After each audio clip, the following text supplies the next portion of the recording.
മതതീവ്രത സംഘടനകളെ ചേർത്ത് നിർത്തുന്നതിൽ LDF-ലും UDF-ലും പോര്. നിലമ്പൂർ ഉപതെരഞ്ഞെടുപ്പിലാണ് മതമൗലികവാദ സംഘടനകളെ ചേർത്ത് നിർത്താൻ ഇരു മുന്നണികളും മത്സരിക്കുന്നത്. ജമാഅത്തെ ഇസ്ലാമി UDF-ന് പിന്തുണ പ്രഖ്യാപിച്ചതിന് പിന്നാലെ PDP LDF-നും പിന്തുണ പ്രഖ്യാപിച്ചു. വിവരങ്ങളുമായി ശിവദാസ് കന്മദം ചേരുകയാണ്. ശിവദാസ്, വലിയ ഈ തീവ്രവാദ സംഘടനകളുടെ പിന്തുണയുടെ കാര്യത്തിൽ വലിയ പോരാണ് ഈ ഇടത് വലത് മുന്നണികൾ തമ്മിൽ നടക്കുന്നത്. ജമാഅത്തെ ഇസ്ലാമിയുടെ അത്ര വർഗീയത PDPക്ക് ഇല്ലെന്ന് CPM പറഞ്ഞു വയ്ക്കുന്നു. വെൽഫെയർ പാർട്ടി യാതൊരു വിധത്തിലുള്ള വർഗീയ ഇടപെടലുമില്ല, ജമാഅത്തെ ഇസ്ലാമിക്ക് വർഗീയതയില്ല എന്നുവരെയുള്ള നിലപാടിലേക്ക് PD സതീശൻ എത്തുന്ന സാഹചര്യം. ഈ പിന്തുണയുടെ കാര്യത്തിൽ ഇടത് വലത് മുന്നണികൾ തമ്മിൽ വലിയ ഒരു പോര് നടക്കുകയാണോ ഇപ്പോൾ?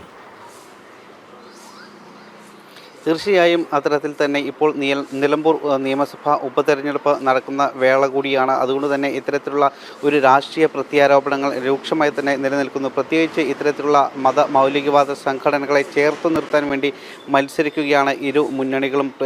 ജമാഅത്തെ ഇസ്ലാമി UDF-ന് പിന്തുണ നൽകിയിരുന്നു. അതിന് തൊട്ടു പിന്നാലെ LDF-ന് PDP-യും പിന്തുണ നൽകി. പക്ഷേ LDF നേതാക്കളെല്ലാം പറയുന്നത് ജമാഅത്തെ ഇസ്ലാമി പോലെയുള്ള സംഘടനയല്ല PDP, അവർ പീഡിപ്പിക്കപ്പെട്ട സംഘടന എന്നാണ് LDF നേതാക്കൾ MV ഗോവിന്ദനും അതോടൊപ്പം തന്നെ LDF കൺവീനർ TP രാമകൃഷ്ണൻ അടക്കമുള്ള മറ്റ് CPM-ന്റെ പ്രധാനപ്പെട്ട നേതാക്കളെല്ലാം തന്നെ പറഞ്ഞത്. അതോടൊപ്പം തന്നെ വെൽഫെയർ പാർട്ടിയെയും ജമാഅത്തെ ഇസ്ലാമിയെയും അടക്കമുള്ള ഇത്തരം സംഘടനകളെ ശക്തമായി വിമർശിക്കുക കൂടി ചെയ്തിട്ടുണ്ട്. കാരണം അവർ ലോകത്തെമ്പാടുമുള്ള വലിയ ഒരു മതവർഗീയ ശക്തികളാണ്, അവരുടെ പിന്തുണ ഞങ്ങൾക്ക് വേണ്ട എന്ന് പറയുമ്പോൾ വലിയ രീതിയിലുള്ള രൂക്ഷമായ വിമർശനം തന്നെയാണ് ജമാഅത്തെ ഇസ്ലാമിയോട് ഇത്തരം ഈ LDF-ന്റെ ഭാഗത്തു നിന്നും ഉണ്ടാകുന്നത്.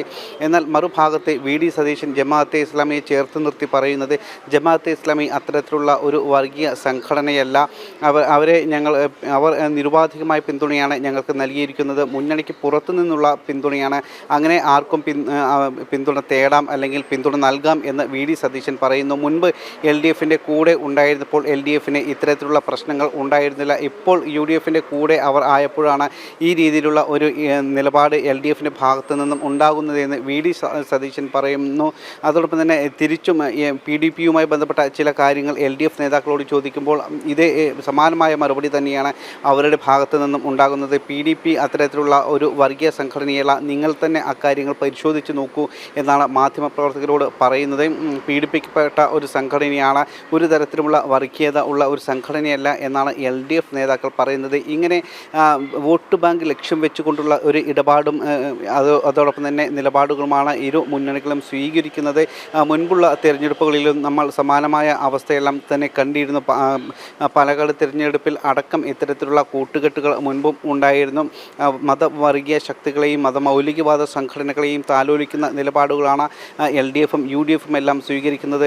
പിന്നീട് തിരിച്ച് ആരാണോ തങ്ങളോടൊപ്പം ഉള്ളത് അവരെ സപ്പോർട്ട് ചെയ്തുകൊണ്ട് മറിച്ച് എതിരായിട്ടുള്ള അത് ആരാണോ നിൽക്കുന്നത് അവരെ എതിർത്തുകൊണ്ട് തന്നെ ഉള്ള നിലപാടുകൾ സ്വീകരിക്കുന്നത്. ഇത്തരത്തിൽ കൃത്യമായി തന്നെ മതമൗലികവാദ സംഘടനകളെ താലോലിച്ചുകൊണ്ടാണ് ഇരു മുന്നണികളും ഓരോ മത്സര രംഗത്തും തിരഞ്ഞെടുപ്പ് വരുമ്പോഴുള്ള ഓരോ മത്സര രംഗത്തും അവർ നിലപാടുകൾ സ്വീകരിക്കുന്നത്. നിലമ്പൂരിലും സ്ഥിതി വ്യത്യസ്തമല്ല. ഇപ്പോൾ കടുത്ത ഒരു പോര് തന്നെയാണ് ഈ വിഷയത്തിൽ ഇപ്പോൾ നടക്കുന്നത്. LDF-ഉം UDF-ഉം ഈ രീതിയിൽ മതമൗലികവാദ സംഘടനകളെ ചേർത്ത് നിർത്തിക്കൊണ്ട് തന്നെ അവരെ അരികുവൽക്കരിച്ചുകൊണ്ടുള്ള ഓരോ നിലപാടുകളുമാണ് അവരുടെ ഭാഗത്തു നിന്നും ഉണ്ടാകുന്നത്. എന്തായാലും LDF ആണെങ്കിലും UDF ആണെങ്കിലും ഇത്തരം സംഘടനകളെ ചേർത്ത് നിർത്തിക്കൊണ്ടുള്ള രീതിയിലാണ് തെരഞ്ഞെടുപ്പിനെ നേരിടുന്നത്. നിലിമ.